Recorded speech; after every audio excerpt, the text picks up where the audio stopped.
Siapa lagi? Kalau tuan pergi memancing, jangan duk ajak ngakoming.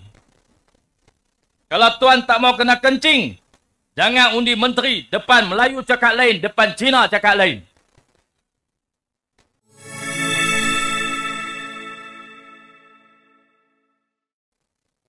Kalau tuan pergi memancing, ada seorang mak masalah tak? Jangan lupa membawa umpan. Kalau tuan tak mau kena kencing, jangan undi kerajaan Ahmad Maslan. Kalau tuan pergi memancing, pancing puyuh di tepi sawah.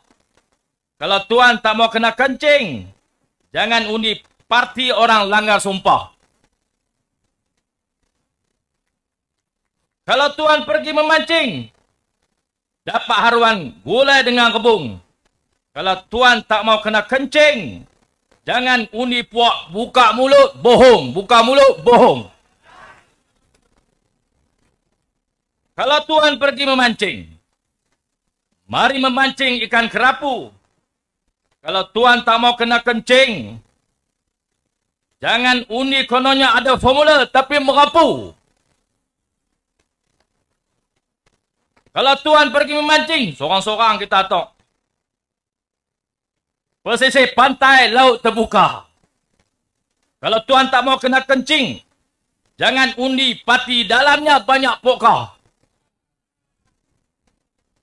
Kalau tuan pergi memancing, sebarau keli, sepat dan puyuh. Kalau tuan tak mau kena kencing, jangan undi menteri gerek, gol dan ginju. Siapa lagi? Kalau tuan pergi memancing, jangan duk ajak ngakoming. Kalau tuan tak mau kena kencing, jangan undi menteri. Depan Melayu cakap lain, depan Cina cakap lain. Kalau tuan pergi memancing, dapat ikan buat kenduri. Kalau mau kerajaan yang tidak meruncing, Perikatan Nasional sudah mari. Tuan-tuan sekalian, kalau nak atok pantun pun jenuh atoklah pok ni. Sebab tak kena, tuan-tuan. Semua ada penyakit. Apakah malangnya negara kita? Ada kerajaan, ada menteri, tapi rakyat boleh bocak seorang-seorang. Semua tak bagus. Kononnya dulu ada formula macam-macam. 25 tahun bukan sah tau. 25 tahun.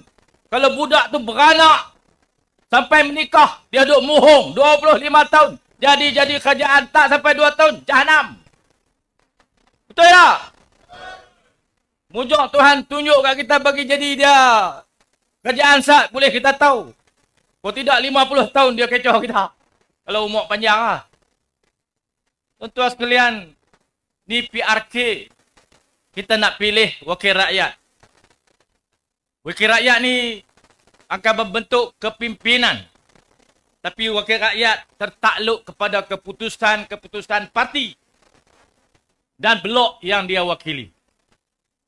Tuan-tuan sekalian, wakil rakyat yang tuan-tuan nak pilih di N 40 ayat kuning ini, blok yang saya reka pantun tadi tu ke blok PN ke?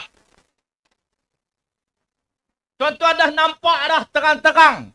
Seorang-seorang tu ada penyakit. Kawan ni pergi duduk belah tu, tuan-tuan pergi pangkah dia. Tuan-tuan memang cari penyakit.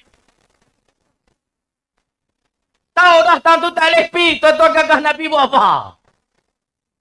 Kita offer calon PN. Malam ni, Datuk Tuan Ibrahim akan umumkan. Ada Maruk Sintuk mana tahu.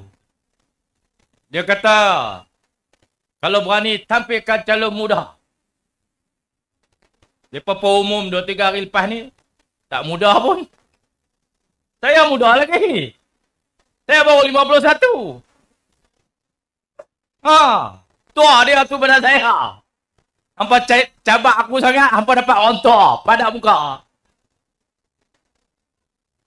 Tuan-tuan sekalian, kita nak pemimpin dalam cabaran dunia, cabaran negara yang semakin sengit, semakin mencabar, semakin sukar. Negara kita pun tuan-tuan, kita tidak boleh nafikan.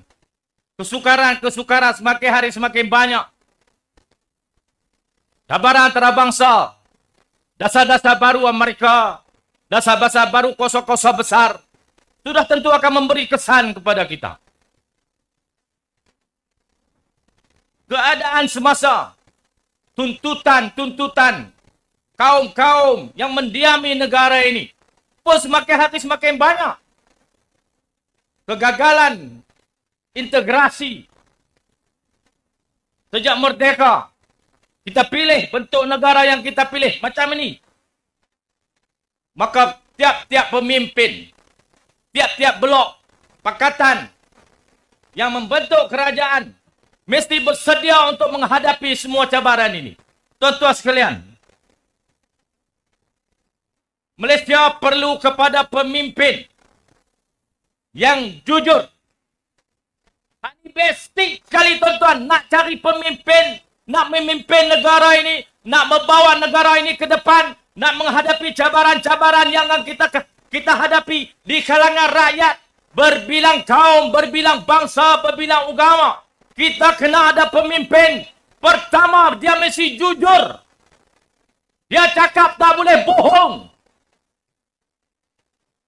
Dia tak boleh langgar sumpah. Dia kata no DAP, no Anwar, no DAP. Besok dia pergi ke Anwar, dia pergi ke DAP. Bolehkah orang macam tu jadi pemimpin negara ini?